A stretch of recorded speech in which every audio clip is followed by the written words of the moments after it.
Forever yours, T. How many other things in this house aren't mine? The photograph fell from Travis Dalton's wallet like a guilty confession, landing face up on the dusty floor of our shared tent. My wife Maya's smile beamed back at me from the glossy surface, her arm wrapped around our 15-year-old daughter Lily. Nothing unusual there, except this wasn't my wallet. I picked up the photo with steady fingers, though my pulse hammered against my temples like incoming artillery. 3 tours in the Middle East had taught me to keep my expression neutral even when the world tilted sideways. But this was a new kind of battlefield. "Hey, T-Rex!" I called to my tent mate, who was cleaning his rifle with the methodical precision that had kept us both alive for 8 months. "Interesting reading material you got here." Travis Dalton looked up from his tool, and I watched his face cycle through confusion, recognition, and finally that cocky smirk that made me want to rearrange his dental work. At 6'2", with shoulders like a linebacker, Travis had always carried himself like he owned whatever room he walked into. Apparently, that included my living room back home. "Ethan, look, man," he started, but I held up the photo between us like evidence in a court-martial. "So, my family is your pin-up now?" I asked, keeping my voice conversational. 20 years in the Army had taught me that quiet men were usually the most dangerous ones. "I mean, I'm flattered you think my wife's attractive, but carrying her picture seems a bit much, don't you think?" Travis set down his rifle and stood up slowly.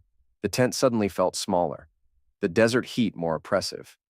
Outside, I could hear the distant hum of generators and the occasional radio chatter from the command post. "She already picked the better man," he said. And there it was, the confession wrapped in an insult. "Maya's been mine for 6 months now." Lily calls me Dad when you're not around. The words hit me like a roadside bomb, all heat and ringing silence, but instead of rage, something colder settled in my chest, something calculating. Travis was expecting me to explode, to throw wild punches and make a scene that would get me sent home in disgrace.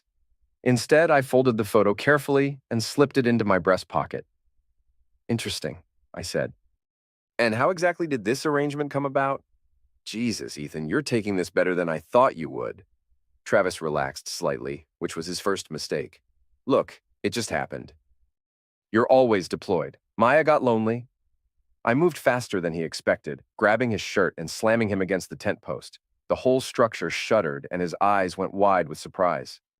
"Here's what's going to happen," I whispered, my face inches from his. "You're going to tell me exactly how long this has been going on, and then you're going to explain to me why I shouldn't break every bone in your worthless body." Travis tried to push me away, but 8 months of carrying extra gear through mountain passes had left me stronger than I looked. "Get off me, Cole. You want to do this here? In front of everyone?" "Actually, yes." I released him and took a step back. "Let's settle this like men." What followed wasn't pretty. Travis outweighed me by 40 pounds, but he fought angry while I fought smart. When he swung wild haymakers, I ducked under and drove body shots into his ribs. When he tried to tackle me, I sidestepped and let his momentum carry him into the tent wall. The fight lasted maybe 3 minutes, but it felt like hours. By the end, Travis was on his knees, while I stood over him with scraped knuckles and a split lip. "Here's the thing about betrayal," I said. "It's like an infection. Spreads to everything it touches." I heard footsteps outside the tent and voices calling our names. Soon this place would be crawling with MPs and officers wanting explanations. But I'd already formulated my story during those final seconds of the fight, the way you plan an extraction while under fire. "Ethan, what the heck?" Sergeant Rodriguez appeared at the tent opening, taking in the scene with practiced eyes. "Travis got word from home," I said calmly, helping my tent mate to his feet with mock concern. "Bad news about his mother. He needed to blow off some steam." Travis looked at me with confusion, then understanding. I was giving him an out, a chance to avoid a formal incident report. But his relief was premature. "I'm going to recommend Travis for some personal leave," I continued. "He's been under a lot of stress lately." 3 hours later, I watched Travis's transport helicopter disappear into the desert sky. He thought he was going home to claim his prize. He had no idea he was walking into a trap that would take months to spring. I sat alone in the tent that night, staring at the photograph of my wife and daughter. Maya's smile looked different now, calculating instead of warm. And Lily? Christ, what if she really wasn't mine? The desert was quiet except for the distant generator hum and the occasional radio check. I pulled out my satellite phone and composed a text to my wife. Missing you both. Can't wait to come home and surprise you. Her response came back within minutes. We miss you too, honey. Only 2 more weeks. I stared at those words for a long time, memorizing the casual way she lied through pixels on a screen. Then I deleted the conversation and began planning Operation Ghosted Honor, because if Travis Dalton thought he could steal my life and walk away clean, he was about to learn why they called me the Ghost. The Kansas heat hit me like a physical wall when I stepped off the transport at Fort Riley. After 8 months of Afghan mountains and desert winds, the humid Midwest air felt thick enough to swim through. I shouldered my duffel bag and started the long walk toward the civilian parking lot, where Maya would be waiting with her carefully practiced smile. She was there, all right. Standing beside our silver Honda Accord in a yellow sundress that I'd never seen before, her dark hair styled in a new cut that made her look younger. Prettier. The kind of pretty that turned heads in grocery stores and made other men wonder what she was doing with a guy like me. Ethan, she called, waving like she was genuinely happy to see me. If I hadn't known better, I might have believed her. I dropped my bag and wrapped her in a hug, breathing in her familiar perfume mixed with something else. A cologne I didn't recognize. Travis's cologne, probably. The thought made my jaw clench, but I kept my expression neutral. God, I missed you, she whispered against my ear, and for a moment I almost believed her, almost forgot about the photograph currently burning a hole in my wallet. Missed you too, I said, pulling back to look at her face. She met my eyes without flinching, which told me she'd been practicing this moment. Where's Lily? Soccer practice. She wanted to come, but Coach Henderson scheduled an extra session before the tournament. Maya's explanation came out smooth and natural. No hesitation, no tells. She'd always been good at lying. I just hadn't realized how good. The drive home through Junction City's familiar streets felt surreal. Maya chattered about neighborhood gossip, Lily's grades, and her job at the medical clinic. Normal domestic life continuing its predictable rhythm while my world collapsed in slow motion. Oh, and Travis stopped by last week, she said casually as we turned onto Maple Street. He wanted to check on us, make sure we were doing okay while you were deployed. There it was. The casual mention designed to gauge my reaction. I kept my hands steady on the steering wheel and my voice level. That was nice of him. How's he doing? Good. He got back from deployment about a month ago. Seems to be adjusting well. She paused, then added, He's been a real help with some things around the house. I'll bet he has, I thought. Out loud, I said, What kind of things? Just guy stuff, you know? Fix the garbage disposal, help move some furniture. Nothing major. We pulled into our driveway, and I sat for a moment looking at the house I'd been fighting to get back to for 8 months. 2-story colonial with blue shutters and a wraparound porch. American dream territory. Now it felt like enemy ground. Inside, everything looked the same, but felt different. The family photos on the mantel, the throw pillows Maya had insisted on for the couch, even the smell of vanilla candles that she kept burning in the kitchen. But underneath it all, I sensed the presence of another man, an intruder, who'd been eating at my table and sleeping in my bed. I made your favorite, Maya said, heading toward the kitchen. Pot roast with those little potatoes you like. I followed her, noting the subtle changes. New dish towels, a different brand of coffee in the maker. Small things that individually meant nothing, but together painted a picture of a woman trying to impress someone. Smells great, I said, watching her move around the kitchen with practiced efficiency. So, tell me about Travis. You said he's been helpful. She paused in the middle of stirring something on the stove, and I caught the slight tension in her shoulders before she relaxed again. Just being a good friend. You know how it is with you guys, always looking out for each other's families. Yeah, I said. We're real tight, Travis and me. After dinner, I unpacked my duffel bag in our bedroom while Maya showered. I found what I was looking for in her jewelry box, a cheap silver bracelet that definitely wasn't there when I left. The kind of thoughtless gift a man buys when he's trying to mark his territory without spending real money. I held the bracelet up to the light, reading the inscription, Forever yours, T, subtle as a brick through a window. I put the bracelet back exactly where I found it and continued unpacking. Hidden at the bottom of my duffel, wrapped in a clean t-shirt, was a small DNA testing kit I'd ordered online before leaving Afghanistan. Tomorrow, while Maya was at work and Lily was at school, I'd collect the samples I needed.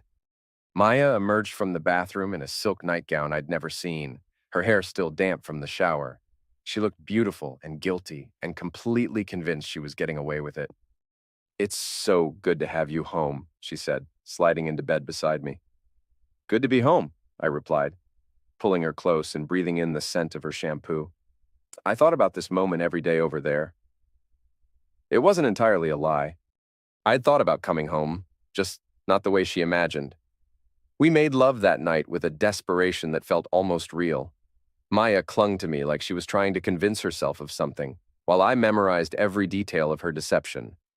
The way she whispered my name, the way she closed her eyes and probably thought about him. Afterward, she fell asleep with her head on my chest, and I lay there staring at the ceiling. Outside, I could hear the familiar sounds of suburban Kansas. Air conditioners humming, dogs barking in distant yards, the occasional car passing on Maple Street. This was my life, my home, my family. And I was going to take it all back, one carefully planned move at a time. Because Travis Dalton might have won the battle, but the war was just beginning. The FedEx envelope arrived on a Tuesday morning while Maya was at work and Lily was at school. I'd been waiting 3 weeks for those results, 3 weeks of playing the role of the grateful husband while planning my counterattack. I opened the envelope with steady hands, though my heart hammered like automatic tools fire. The medical terminology was dry and clinical, but the conclusion was crystal clear. The probability of paternity is 0.0%. Lily wasn't mine. I sat at the kitchen table for a long time staring at those numbers. 15 years of bedtime stories, soccer games, and parent-teacher conferences. 15 years of loving a child who belonged to another man. The betrayal cut deeper than anything Travis had done to me in that tent. My phone buzzed with a text from Maya. "Working late tonight, don't wait up, love you." Sure, she was working late, probably having dinner with her boyfriend while I processed the DNA results that would destroy her carefully constructed lie. I folded the papers and slipped them into my shirt pocket, then walked upstairs to our bedroom. Maya's laptop was open on her vanity, password protected, but not well. She'd always used the same password for everything. Lily 2009, the year our daughter was born. Or rather, the year Maya's daughter was born. Her email history painted a picture that made my stomach turn. Messages to Travis going back 18 months, not 6 like he'd claimed.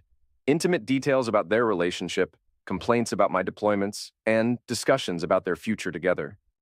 The most recent exchange was from yesterday. Travis: "When are you going to tell him?"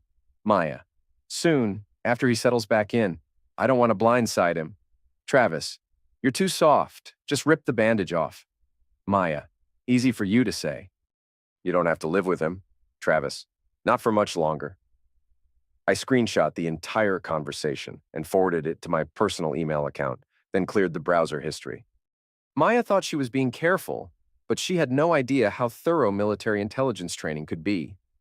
That evening, I grilled burgers on the back deck while Maya and Lily sat at the patio table discussing school drama.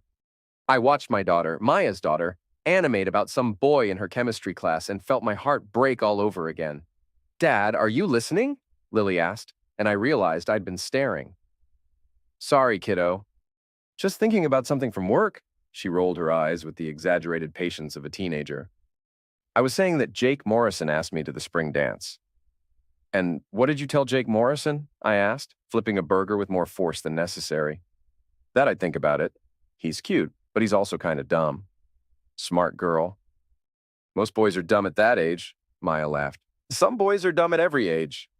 I met her eyes across the table. "Yeah, some are."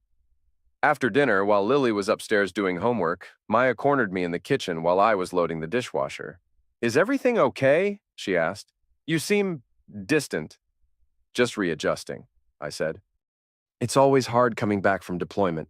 She moved closer, putting her hand on my arm. "I know it's difficult, but I'm here for you. We both are." The casual way she lied to my face was almost impressive.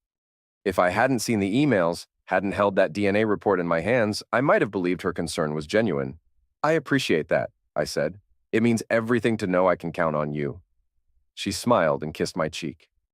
Always. That night, after Maya fell asleep, I went down to my basement workshop and opened my laptop.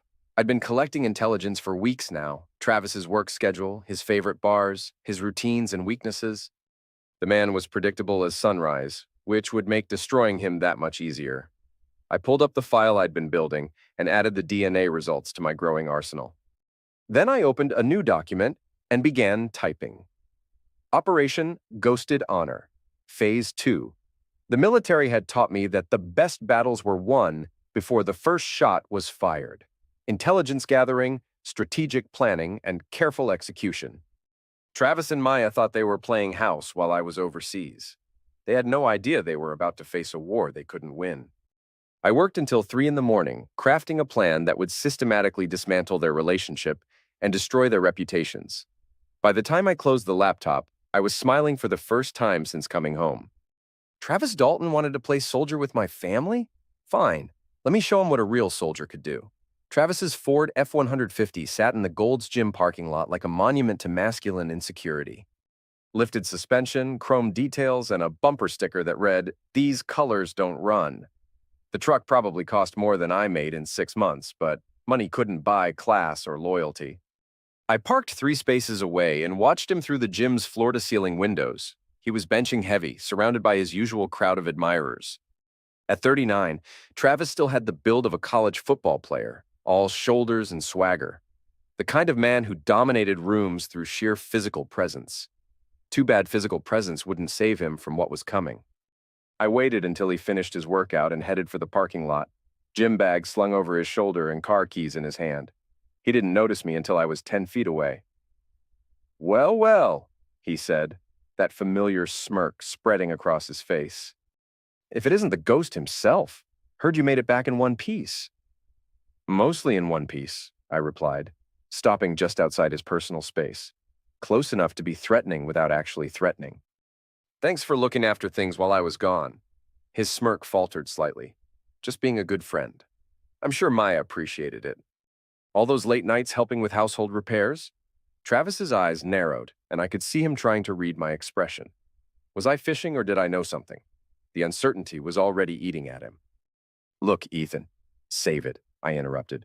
"I'm not here to have a heart-to-heart. I just wanted to thank you properly." I stepped closer and he tensed.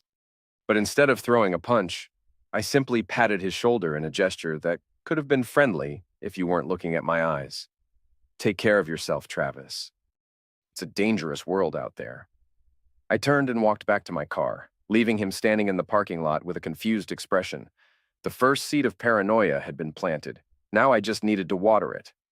2 hours later, I was parked across the street from Travis's apartment complex with a clear view of his truck. I'd spent the morning at Home Depot buying supplies that would have made my old demolitions instructor proud.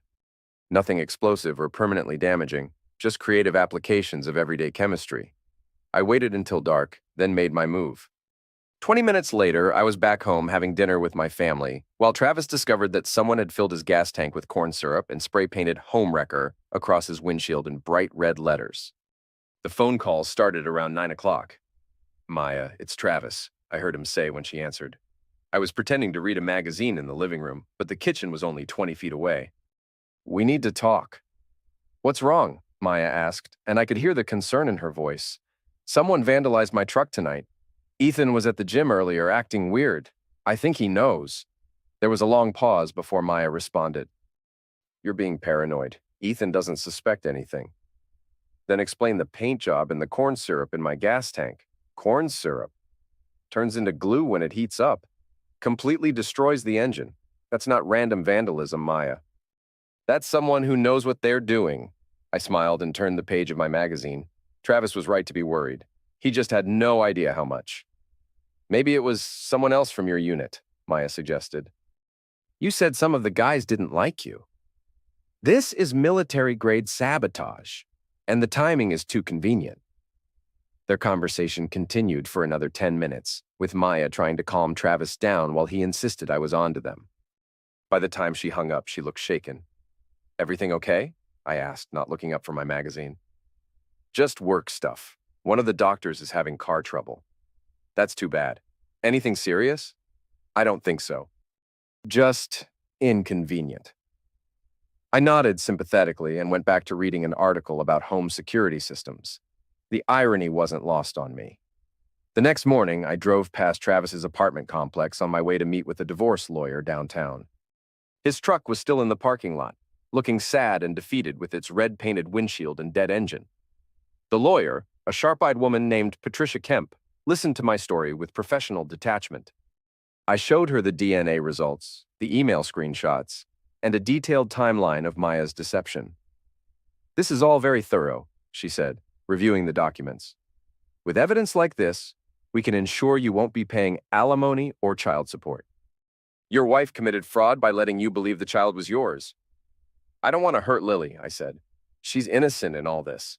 "Of course, but legally you have no obligation to support her. The biological father would be responsible for that." I signed the retainer agreement and left Patricia's office feeling lighter than I had in weeks. Phase 2 of Operation Ghosted Honor was officially underway. That afternoon, I was working in my garage when Maya came home from the clinic. She seemed distracted, checking her phone every few minutes and glancing nervously at the neighbors' houses. "Busy day?" I asked. "The usual." "Hey, did you hear anything about vandalism in the neighborhood?" "No. Why?" "Someone I know had their car vandalized last night. Pretty mean stuff." "That's terrible. They call the police?" "I think so. It's just unsettling, you know? Makes you wonder who would do something like that." I set down my wrench and walked over to her. "Are you worried about something?" She forced a smile. "No, just general safety concerns. This used to be such a quiet neighborhood." "Still is," I said, putting my arms around her waist. "I'm home now. You don't have to worry about anything." She leaned into me, and for a moment I almost felt sorry for her. Almost. Then I remembered the emails, the DNA results, and 15 years of lies. "I love you," she whispered. "I know," I replied, because she did love me, in her own selfish way. She loved the security I provided, the respectability, the steady paycheck and health insurance. She just loved Travis more, but that was about to change. The Junction City PTA meeting was held every third Thursday in the high school cafeteria, where 30-something mothers gathered to discuss fundraisers and complain about standardized testing. Maya had been treasurer for 3 years, a position that gave her social standing and access to all the best gossip. She had no idea she was about to become the gossip. I waited until the meeting was in full swing before executing Phase 3. From my car in the parking lot, I sent carefully crafted text messages to 5 key PTA members, the ones who controlled information flow in our little suburban ecosystem. The messages were identical, sent from an untraceable number I'd acquired using techniques learned in military intelligence. "Thought you should know. Maya Cole is having an affair with Travis Dalton. I have photos if you're interested. A concerned friend." I attached 2 pictures, one of Travis and Maya kissing in the parking lot behind Romano's Italian restaurant, and another of them entering a motel together. Both photos were real, taken during my surveillance operations over the past week. The response was immediate and predictable. Through the cafeteria windows, I watched as phones buzzed and screens lit up around the room. Conversations halted mid-sentence as women checked their messages, their faces cycling through shock, disgust, and excitement. Within minutes, the meeting had devolved into hushed whispers and significant glances. Maya sat at the treasurer's table, oblivious to the social mushroom cloud expanding around her. She was reviewing budget reports when Linda Hartwell, the PTA president, approached with a concerned expression. I couldn't hear the conversation, but I didn't need to. Linda's body language said everything. The way she leaned in close, the way Maya's face went pale, the way both women looked around the room at all the watching eyes. Maya's phone buzzed with the same message I'd sent to the others. I watched her read it, watched her face crumble as she realized her carefully maintained reputation was disintegrating in real time. She stood abruptly, knocking over her chair, and practically ran from the cafeteria. Several women tried to stop her, but she pushed past them and burst through the exit doors. I followed her home at a discreet distance, arriving just as she was pulling into our driveway. She sat in her car for several minutes, probably calling Travis to tell him their secret was out. When she finally came inside, her eyes were red and her hands were shaking. "How was the PTA meeting?" I asked from my recliner, not looking up from the evening news. "Fine," she said, but her voice cracked on the word. "You're home earlier than usual. We finished early tonight." I muted the television and turned to face her. "Maya, is there something you want to tell me?" She froze in the middle of taking off her jacket, and I could see the internal debate playing out across her features. Tell the truth and face the consequences, or double down on the lie and hope for the best. What do you mean? She asked finally. You seem upset. Did something happen at the meeting? No, nothing happened. I'm just tired. I studied her face for a moment, then nodded. Okay, I'll be down in the workshop if you need me. I spent the next 2 hours in the basement monitoring social media and watching the digital wildfire spread. The photos were already making rounds on Facebook and Instagram, shared with breathless commentary about infidelity and moral decay. By morning, Maya's phone was buzzing constantly with calls and texts. Some were from concerned friends offering support, but most were from vultures wanting details about the scandal. She stopped answering after the first dozen. I can't go to work today, she announced over breakfast, still in her pajamas at 9 o'clock. Are you sick? I asked. Just not feeling well. Lily looked up from her cereal. Mom, you look terrible. Are you okay? I'm fine, honey. Just a headache? But Maya wasn't fine. Over the next week, I watched her world collapse piece by piece. The PTA asked for her resignation via email. Her supervisor at the medical clinic called for a performance review meeting. Several of her closest friends stopped returning her calls. The social isolation was swift and brutal. Junction City was a small town where reputation mattered and adultery was still considered scandalous. Maya had gone from respected community member to social pariah in less than a week. Travis wasn't faring much better. His truck had been repaired, but someone, definitely not me, had keyed cheater into the paint on both sides. He'd started looking over his shoulder wherever he went, paranoid and jumpy. The best part was watching their relationship crumble under pressure. Stress had a way of revealing people's true characters, and both Maya and Travis were showing their worst sides. They blamed each other for the exposure, fought about what to do next, and generally made each other miserable. I knew all this because I'd bugged Travis's apartment while he was at work. A simple listening device, military grade and undetectable, placed behind his bedroom dresser. Their arguments were better than television. This is your fault, Maya had screamed during their last phone call. If you hadn't been so careless, my fault? You're the one who left your laptop open where your husband could see it. I never left my laptop open. Then how did those photos end up online? They never figured out how I'd gotten the pictures or accessed Maya's email. They were too busy turning on each other to think strategically. Phase 3 was a complete success. Maya's social circle had evaporated, her job was in jeopardy, and her relationship with Travis was self-destructing. But I wasn't finished yet. Phase 4 would be the most dangerous part of the operation. Direct confrontation carried risks, but some things required a personal touch. It was time to have a conversation with my wife's boyfriend. O'Malley's Pub sat on the outskirts of Junction City, like a beacon for broken dreams and bad decisions. It was the kind of place where divorced men went to drink away their alimony payments, and 20-somethings pretended they were tough. Travis had been spending a lot of time there lately, drowning his paranoia in whiskey and cheap beer. I found him at the far end of the bar on a Friday night, hunched over a glass of Jim Beam like it held the answers to his problems. He'd lost weight over the past 2 weeks, and his eyes had the hollow look of a man who wasn't sleeping well. The listening device in his apartment had provided excellent intelligence. Travis was convinced someone was following him, though he couldn't prove it. He'd started varying his routines, checking his rearview mirror obsessively and jumping at shadows. The psychological pressure was working exactly as intended. I ordered a beer and sat 3 stools away, close enough to be noticed, but not obviously confrontational. The bartender, a grizzled ex-Marine named Pete, nodded in recognition. Ethan Cole, right? Heard you were back from Afghanistan. That's right. Good to be home.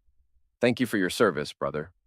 I raised my beer in acknowledgement and took a long drink. Travis had noticed me by now, his shoulders tensing as he processed my presence. He was probably wondering if this was coincidence or design. The bar was busy for a Friday night. Construction workers, off-duty soldiers from Fort Riley, and locals looking to forget their troubles. Country music played from speakers mounted in the corners, mixing with conversations and the click of pool balls from the back room. I waited 20 minutes before making my move, letting the tension build until Travis was ready to jump out of his skin. Then I picked up my beer and walked over to him. Mind if I sit? I asked, gesturing to the empty stool beside him. Travis's eyes darted around the bar, probably calculating escape routes. It's a free country. Thanks. I settled onto the stool and signaled Pete for another round. How have you been, Travis? You look like heck. I'm fine. Really? Because word around town is that you've been having some troubles lately. Car problems, relationship issues, that kind of thing. Travis turned to face me, and I could smell the whiskey on his breath. His eyes were bloodshot and angry. What do you want, Ethan? Just checking on an old friend. We served together after all. Shared that tent in the Middle East. Good times. Cut the crap. I know you know. I took a sip of beer and nodded thoughtfully. Know what? About Maya and me? I set my glass down carefully. You mean the affair? The word hung between us like a loaded tool. Travis's face flushed red, and his hands clenched into fists. It wasn't supposed to happen, he said. It just developed. Developed. Like a disease. Duck you, Ethan. You were never around. Maya was lonely. Lily needed a father figure. Lily has a father, I interrupted, though we both knew that wasn't technically true anymore. A father who's deployed 8 months out of every year. Maya needed someone who was actually there for her. I laughed, a sound with no humor in it. Is that what you told yourself? That you were doing me a favor by screwing my wife? Travis stood up abruptly, his bar stool scraping against the floor. Several patrons looked in our direction, sensing trouble.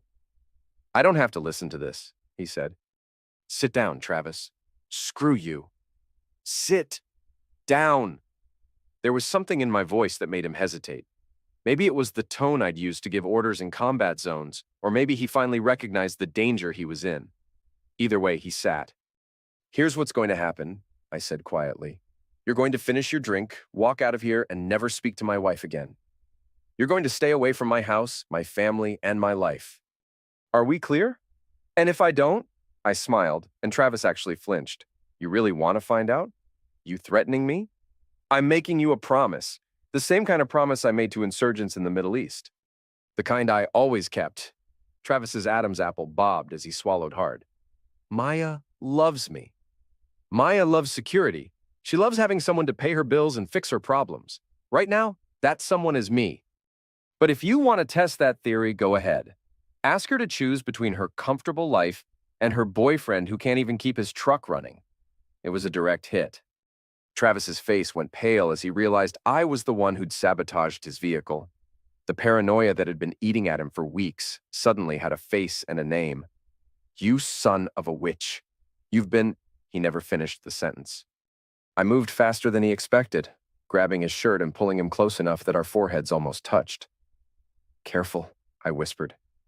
We're in a room full of witnesses and you just accused a decorated veteran of harassment. How do you think that's going to play out? Travis looked around the bar and realized I was right. Every eye in the place was on us, and the crowd was clearly on my side. A cheating boyfriend versus a soldier home from war wasn't much of a contest for public sympathy. I released him and stepped back, straightening my shirt. Like I said, finish your drink and leave. Don't make me ask again. Travis threw a 20 on the bar and headed for the door without another word. I watched him go, then turned back to Pete.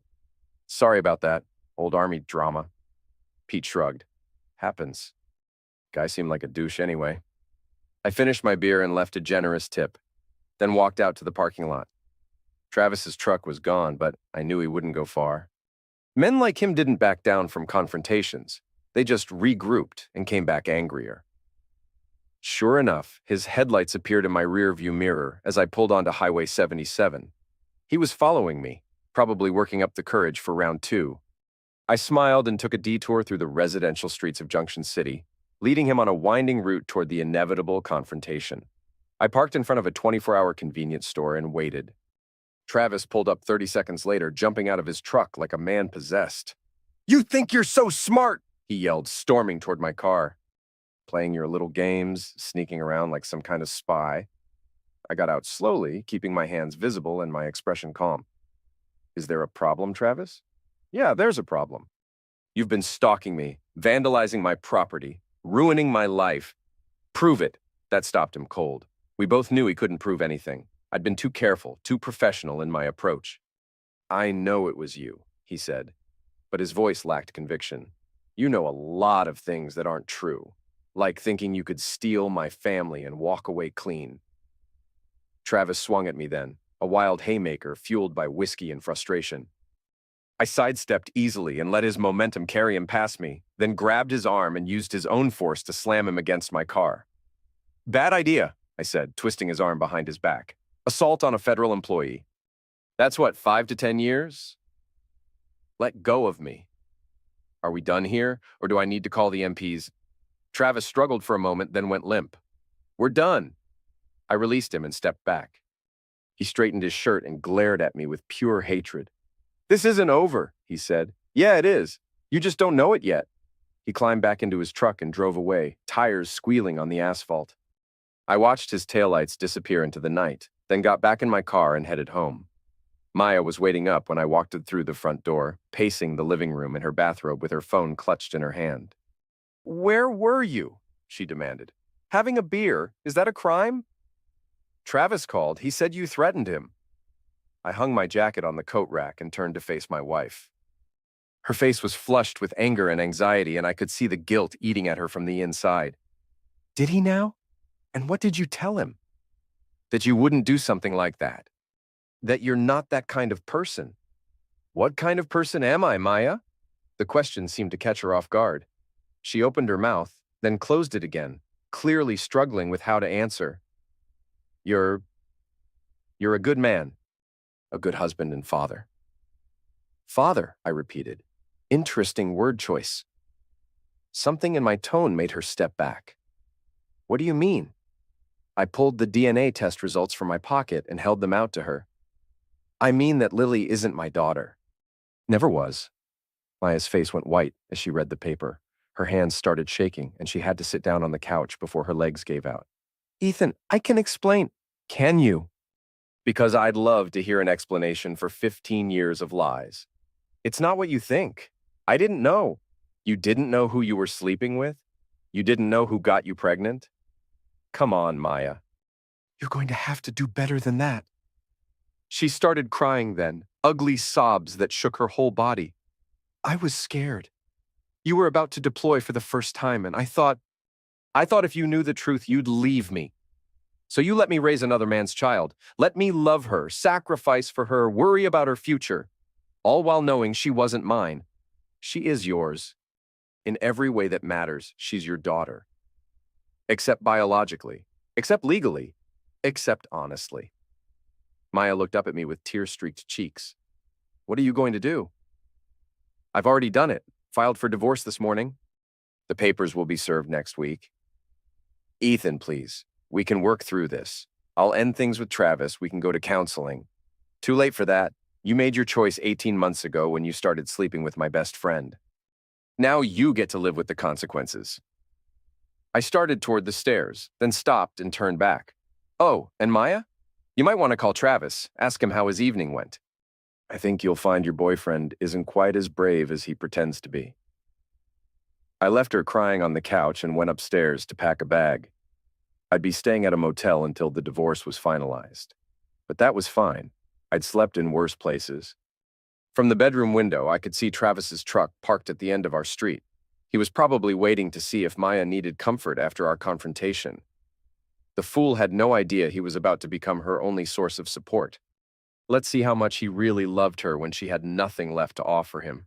The divorce papers hit Maya like a sledgehammer on a Wednesday morning. I wasn't there to see her reaction. I'd moved into an extended stay America near the interstate. But Lily called me crying an hour after the process server left. Dad, what's happening? Mom won't stop crying, and there's all these legal papers on the kitchen table. My heart broke listening to her voice. Whatever else Maya had done, Lily was innocent. She didn't deserve to be caught in the crossfire of her mother's choices. Come meet me for lunch, I said. We need to talk. We met at a quiet diner on the other side of town, away from the gossip network that had been feeding on Maya's scandal for weeks. Lily looked older than her 15 years, wearing the weary expression of someone who'd seen too much adult drama. Are you and Mom getting divorced? She asked before I could even order coffee. Yeah, kiddo. We are. Because of the man she's been seeing. It wasn't a question. Lily was smart enough to piece together the fragments of overheard conversations and unexplained tensions. Partly, I said. It's complicated. Is it because of me? Because I'm not really your daughter? The question hit me like a punch to the gut. How did you? I heard you and Mom fighting last night. The whole neighborhood probably heard you. I reached across the table and took her hand. Lily, listen to me. What's happening between your mother and me has nothing to do with you. You are my daughter in every way that matters. Blood doesn't change 15 years of bedtime stories and soccer games and helping with homework. But legally, I'm still your father until a court says otherwise. And I'm not going anywhere. She squeezed my hand, and I saw Maya's eyes staring back at me. What's going to happen to us? You and your mom will be fine. She's got a job, and Travis seems committed to the relationship. You'll probably have to move to a smaller place, but Travis is gone, Lily interrupted. What do you mean, gone? He left yesterday, packed up his apartment, and drove away without telling Mom. She found out when his landlord called looking for him. I tried to look surprised, but inside I was smiling. Travis's disappearance wasn't unexpected. I'd been monitoring his activities and knew he'd been job hunting in other states. Cowards always ran when things got difficult. Mom's been calling him all morning, Lily continued. His phone goes straight to voicemail. I'm sorry, Lily. That must be hard for your mother. She keeps saying it's temporary, that he just needs time to think. But I heard her talking to Grandma Joanne last night. She sounded scared. Joanne.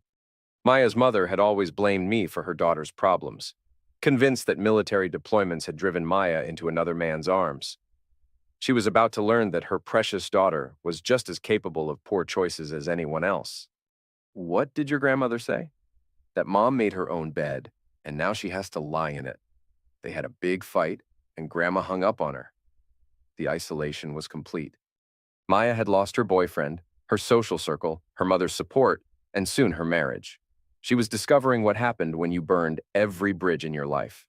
We finished lunch, and I drove Lily back to the house. Maya's car was in the driveway, but the curtains were drawn and the place looked deserted. Will you come in? Lily asked. Just for a few minutes? I think Mom needs to see you. Against my better judgment, I followed her inside. Maya was sitting at the kitchen table, in the same clothes she'd worn yesterday, staring at her phone like it might magically produce answers to her problems. Travis still not answering? I asked. She looked up with red-rimmed eyes. He'll call. He just needs time to process everything. Maya, he's gone. His landlord said he broke his lease and left town. You don't know that. You don't know him like I do. The delusion was almost painful to watch. Maya was clinging to the fantasy that Travis would come back and rescue her from the consequences of their choices. I know exactly who he is, I said. He's a coward who runs when things get difficult.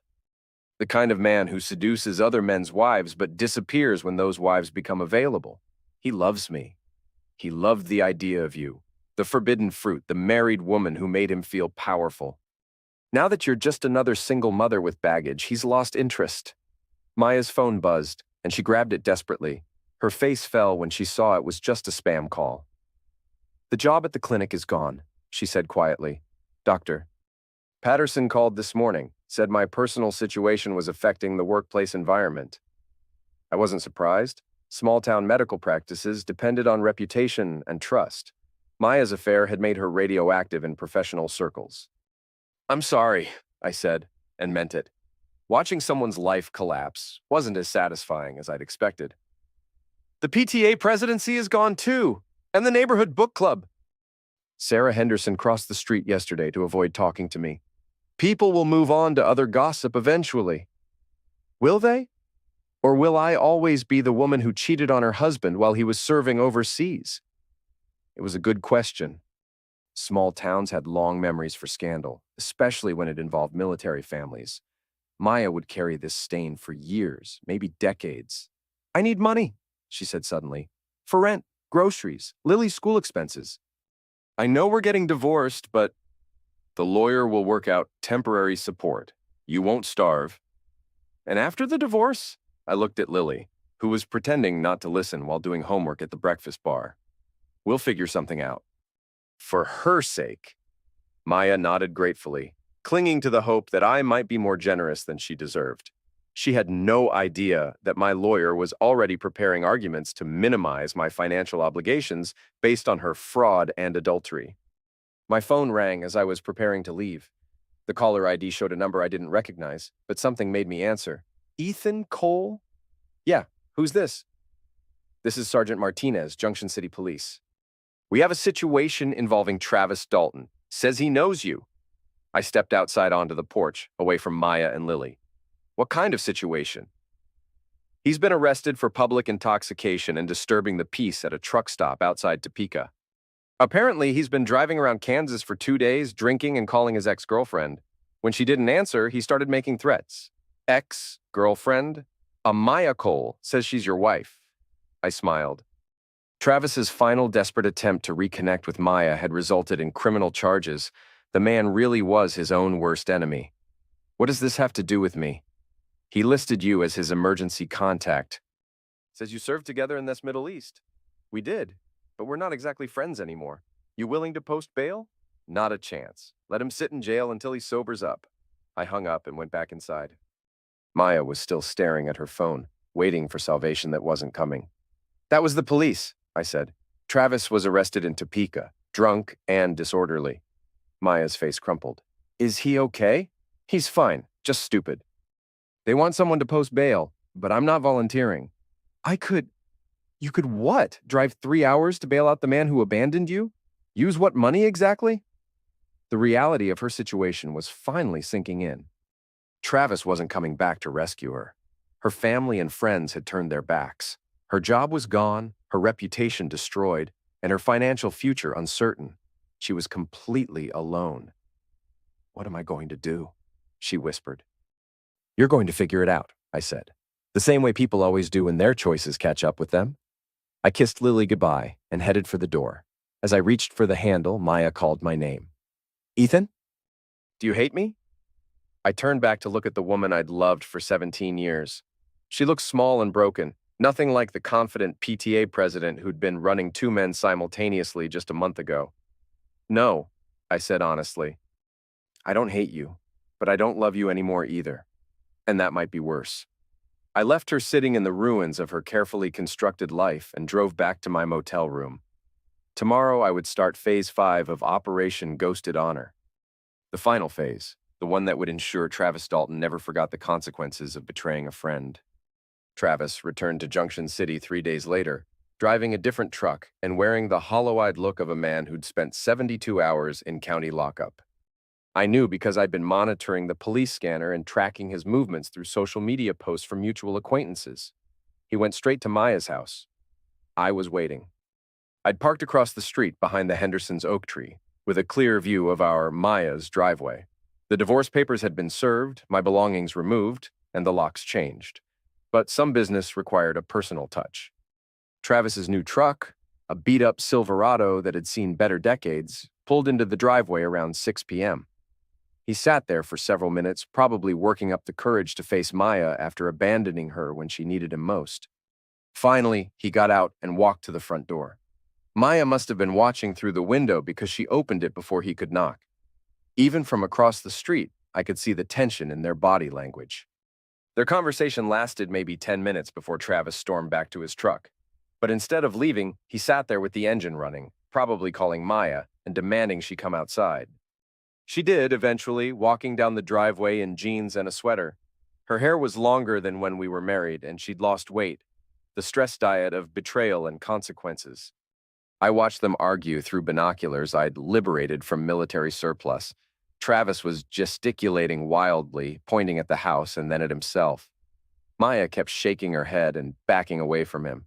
Then he grabbed her arm. That was my cue. I crossed the street at a casual pace, hands in my jacket pockets, looking like a neighbor out for an evening walk. Travis didn't notice me until I was 10 feet away. Evening, folks. Everything okay over here? Travis spun around, his face flushed with anger and alcohol. This is none of your business, Ethan. This is between Maya and me. Actually, it became my business when you put your hands on her. I barely touched her. That's one touch too many. Maya looked between us with the expression of someone watching a car accident in slow motion. Ethan, you don't need to— Yeah, I do.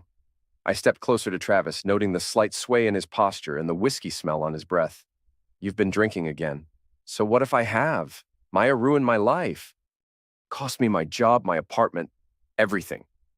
You ruined your own life when you decided to screw your best friend's wife.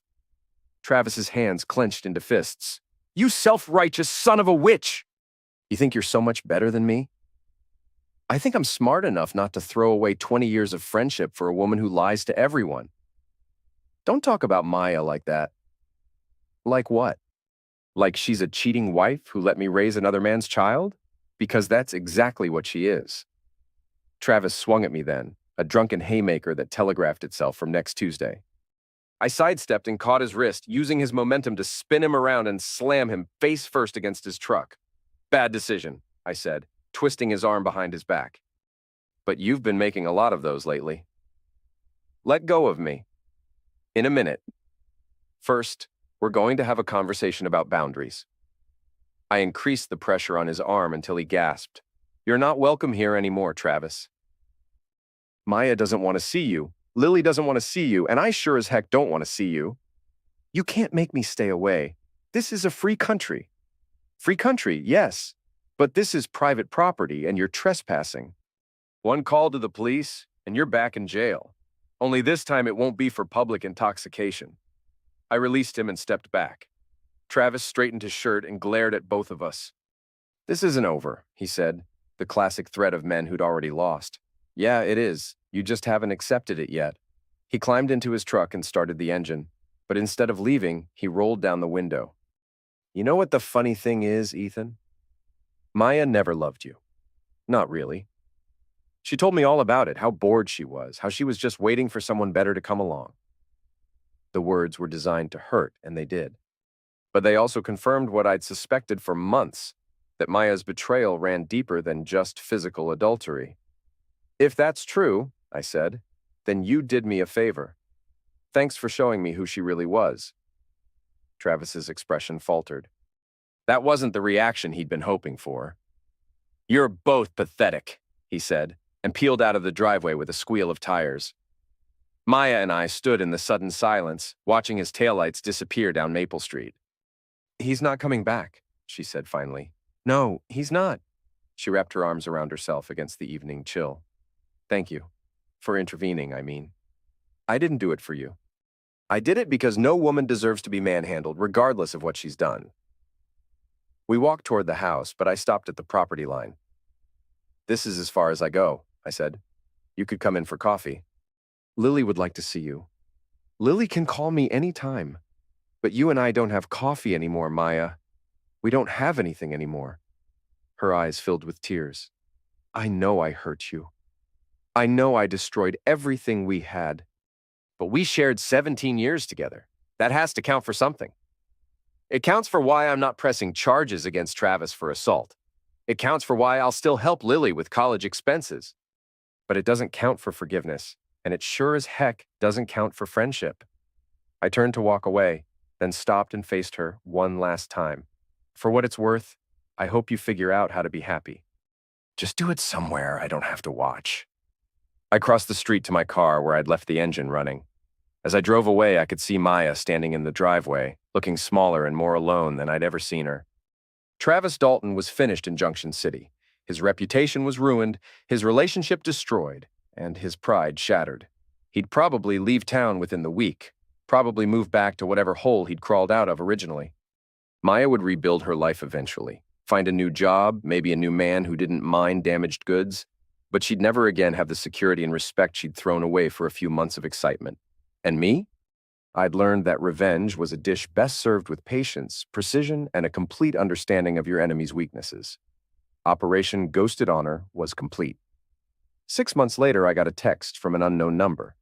You win. Hope you're happy. I deleted the message without responding. Travis Dalton was yesterday's enemy, and I had tomorrow's mission to worry about. But I kept the DNA test results in my desk drawer, right next to my discharge papers and the photo of Lily at her high school graduation. Some victories were worth remembering.